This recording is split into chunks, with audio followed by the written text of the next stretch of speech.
Next generation Toyota Hilux को launch किया गया है 31.99 लाख रुपए से शुरू होकर 36.69 लाख रुपए तक की मिलती है। दो वेरिएंट्स के साथ इसे लॉन्च किया गया है। बेस वेरिएंट है GX एंड टॉप वेरिएंट है VX। 2.8 लीटर का डीजल इंजन इसमें आपको मिलता है जो कि प्रोड्यूस करता है 204 bhp की पावर एंड 500 Nm टॉर्क। अगर हम बात करें इस गाड़ी की लुक्स की तो नो डाउट ये गाड़ी मुझे काफी अच्छी दिखती है, काफी बोल्ड स्टांस है इस गाड़ी की। लेकिन कई सारे ऐसे भी लोग हैं जो कि पुरानी हाइलक्स के लुक्स को प्रेफर करते थे इस न्यू हाइलक्स से। ऑल्सो इस गाड़ी का इंटीरियर काफी अप मार्केट हो चुका है। जिस प्राइस पॉइंट पर इस गाड़ी को लॉन्च किया गया है उस हिसाब से काफी फीचर्स गाड़ी में मिसिंग है, जैसे कि leather seats, electronic parking brake, auto AC, powered seats, auto dimming IRVM and rear AC vents इस न्यू हाइलक्स में नहीं आते हैं जो कि पुरानी हाइलक्स में भी आते थे। बाकी ऐसी भी खबरें आ रही है कि टोयोटा इस गाड़ी का एक और टॉप वेरिएंट ZX को कुछ ही महीनों में लॉन्च करने वाला है, जिसमें कि आपको ये सभी फीचर्स मिलेंगे। आई डोंट नो ये खबर सच है या फिर गलत, ये तो समय ही बता पाएगा। तो आप देख रहे संडे कार न्यूज का एक और नया एपिसोड, तो चलिए आगे बढ़ते हैं। पिछले हफ्ते मारुति वालों ने ब्रेजा के फेसलिफ्ट को लॉन्च किया था, तब इस गाड़ी के सिर्फ बेस वेरिएंट की प्राइसिंग को रिवील की गई थी। लेकिन इस हफ्ते ब्रेजा के कंप्लीट प्राइस लिस्ट को मारुति ने रिवील कर दिया है।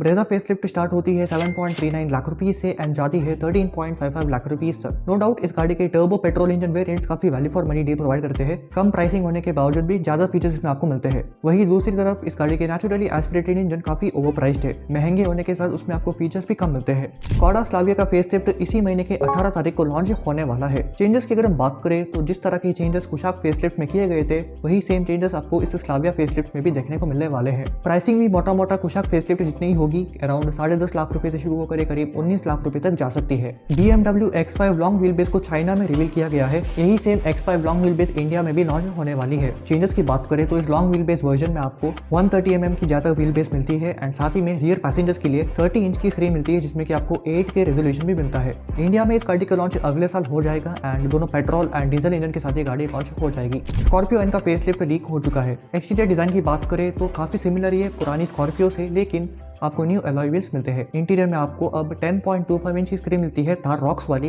एंड 3XO वाले AC वेंट्स भी मिलते हैं। इन चेंजेस के अलावा panoramic sunroof, ADAS, 360 degree camera and auto dimming IRVM Scorpio N के फेसलिफ्ट में आपको मिलने वाले हैं। लॉन्च की बात करें तो अभी तक कोई भी जानकारी नहीं है स्कॉर्पियो एन फेसलिफ्ट की लॉन्च की, लेकिन शायद इस गाड़ी का लॉन्च अगस्त 15 तारीख को हो सकता है, क्योंकि हर साल अगस्त 15 तारीख को महिंद्रा का कोई ना कोई लॉन्च इवेंट होता ही है। बात करें अगली अपडेट की, अगर आप टाटा की गाड़ियां खरीदने वाले हैं तो आपके लिए दिक्कत है। दिक्कत यह है कि टाटा का जो सनंद वाला प्लांट है जो कि गुजरात में है, उसके प्रोडक्शन को टेम्परेरी बंद किया गया है। ये इसलिए किया गया है क्योंकि गुजरात में काफी बारिश आने की वजह से वहां पर फ्लडिंग हो गई है, जिसकी वजह से जो सप्लाई चेन है वो डिसरप्ट हो चुकी है। इस सनंद वाले प्लांट पर Sierra, Nexon, Tiago and Tigor का प्रोडक्शन होता है। पहले ही टाटा मोटर सिएरा की जो डिलीवरी है वो कस्टमर्स को नहीं दे पा रहे थे एंड शटडाउन के बाद और भी दिक्कतें आने वाली है उन्हें कस्टमर्स को सिएरा डिलीवर करने के लिए। आपके लिए मेरी तरफ से एक और सजेशन, अगर आप टाटा की इनमें से किसी भी गाड़ी को खरीदने वाले हैं कुछ समय के लिए इन्हें अवॉइड करें, क्योंकि बाढ़ आने की वजह से शायद इन गाड़ियों में कुछ दिक्कत आ गई होगी एंड कंपनी वाले पागल तो है नहीं कि वो गाड़ी को स्क्रैप कर दे, वो वही गाड़ी को रिपेयर करके आपको ही चिपका देंगे। इसीलिए अगर आप टाटा के इनमें से कोई भी गाड़ी खरीदने वाले हैं तो मेरी राय ये है कि आप उन्हें नेक्स्ट ईयर खरीदे। किया ने अपनी अपकमिंग SUV को टीज कर दिया है। उन्होंने ट्विटर पर एक इमेज शेयर करा था एक सिटी का एंड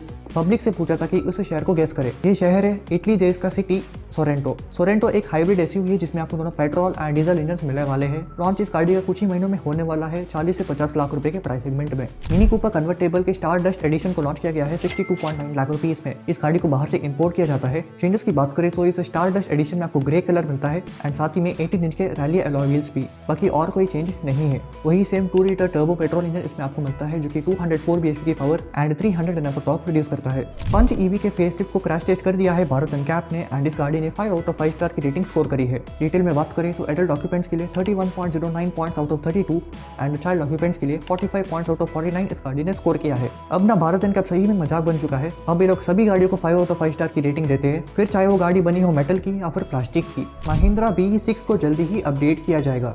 इसमें आपको XUV9e एंड XUV9S की तरह डैशबोर्ड पर ट्रिपल स्क्रीन मिलने वाली है। इसके अलावा इसके सेंटर कंसोल को भी रिडिजाइन किया जाना है। हाल फिलहाल इस गाड़ी का जो सेंटर कंसोल है वो रिसेंबल करता है एक प्लेन के कॉकपिट से। ऑल्दो ये देखने में काफी अच्छा है, लेकिन इसकी कुछ लिमिटेशन है, जैसे कि जो फ्रंट पैसेंजर एंड ड्राइवर का जो कैबिन है उसे वो सेपरेट करता है, जिससे कई सारे लोगों को ये क्लॉस्ट्रोफोबिक फील होता है। तो कस्टमर फीडबैक को सुनते चलते हुए महिंद्रा इस गाड़ी में आपको नॉर्मल कार की तरह सेंटर कंसोल देने वाला है। MG की न्यू SUV को टेस्ट होते हुए देखा गया है। ये बेस्ड होगी स्टारलाइट 560 SUV पर। इसमें आपको plug in hybrid and electric variants के ऑप्शंस मिलने वाले हैं। इसका लॉन्च ईयर इसी महीने होने वाला है एंड इसका नाम शायद हेक्टर हॉक हो सकता है। BYD की Atto 2 SUV को टेस्ट होते हुए देखा गया है। इसमें आपको यार टिपिकल BYD की गाड़ियों की तरह लुक्स मिलती है एंड समहाउ मुझे ये गाड़ी थोड़ी बहुत ब्रेजा की वाइब्स देती है। ये बिलोंग करती है C SUV सेगमेंट को, जिसमें कि Creta electric, Sierra, Curvv and e-Vitara already बिकती है। ग्लोबली इसमें आपको plug in hybrid and electric variant के ऑप्शंस मिलते हैं। Hyundai ने रिवील कर दी है अपनी फ्यूचर गाड़ियों के प्लान्स। सबसे पहले इस साल के दिवाली के आसपास ये लोग बेयॉन SUV को लॉन्च करने वाले हैं।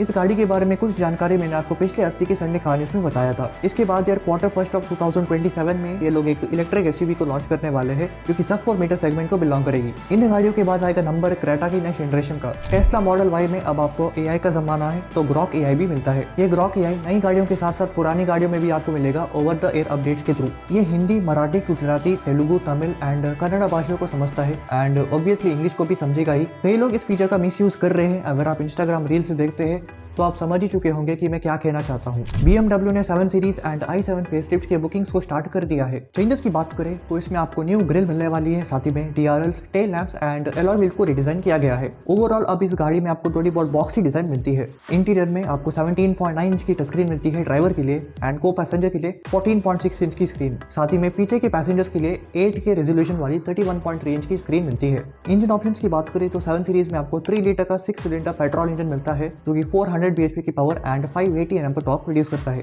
जबकि 3 लीटर डीजल इंजन जो कि 313 bhp की पावर जनरेट करता है एंड 670 Nm पर टॉर्क। i7 में आपको 112.4 kWh की बैटरी मिलती है जो कि 455 bhp की पावर एंड 660 Nm पर टॉर्क प्रोड्यूस करता है। साथ ही में i7 में आपको M70 एक्स्ट्रा वेरिएंट भी मिलता है जिसमें कि 680 bhp की गजब की पावर एंड 1100 Nm पर टॉर्क प्रोड्यूस होता है। इन गाड़ियों का लॉन्च इस महीने या फिर मैक्स टू मैक्स अगले महीने में हो सकता है। तो इस हफ्ते की आखिरी न्यूज ये है कि किया कैरेंस क्लाविस के CNG वेरिएंट को टेस्ट होते हुए देखा गया है। जहां तक है CNG इस गाड़ी के 1.5 लीटर पेट्रोल इंजन के साथ आपको मिलने वाली है। लॉन्च इस साल के आखिर तक हो सकता है। तो यही थी पिछले हफ्ते की थोड़ी बहुत कार न्यूज़। मिलते हैं नेक्स्ट वीडियो में, तब तक के लिए गुड बाय।